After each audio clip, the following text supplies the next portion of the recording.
ئەچمە شاری هەولێری عەزیز و خۆشەویست بەچمە پایتەخت و گفتوگۆکەم لەسەر یەکێک لە شانۆگەریە زۆر تایبەت و ناوازەکان کە لە ئێستا نمایشەکرێت ئەوی شانۆی هاملێتە هەرێک لە ئەمەزانین کە ئەو شانۆیە خودە و شانۆنامەیەکێکە لە شانۆنامە جیهانیەکان و لەسەر تەختی شانۆی دەیان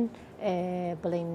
وڵاتی جیهان تاوەکو ئێستا توانراوە کە بکرێتە شانۆگەری و بە ملیۆنان مینەری هەبووە تاوەکو ئێستا لە ئێستا بە خۆشحاڵیەوە لە نێو شاری هەولێری عەزیزە شانۆی هاملێتیش جارێکتر نمایشەکرێت.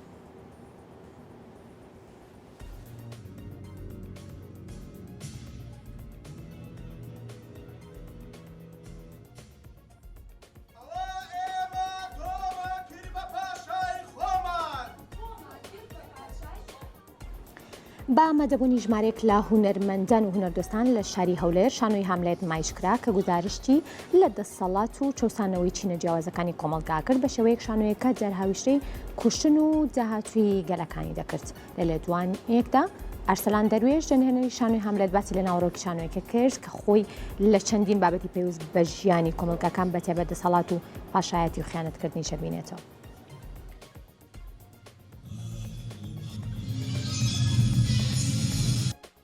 شانۆگەری هاملێت شاکارێکی جیهانیە و کارێکی ناسراوە لە هەموو شانۆکانی دنیا پێشکەش ئەکرێ بێگومان ئێمە هەوڵمانداوە لەم شانۆگەریە با بڵێن ڕەهەندی سیاسی هاملێت قوڵتر بکەینەوە و وا بکەین بەرکەوتنێکی کەم تا زۆری لەگەڵ واقعی ژیانی کۆمەڵگای کوردی ئێمە بێمە نەک هەر لەم دەقە لە هەموو دەقەکان ئێمە وەڵەمانداوە چونکە ئەرکی هونەرمەندە لە ڕاستیە کە پەیامی هەبێەوە ئەو پەیامەی بە ئاراستەی چاکسازی و بە ئاراستەی گۆڕانکاری بێ لە بنیادە جاجیاکانی ژیانی کۆمەڵگای کورد و تاکی کورد.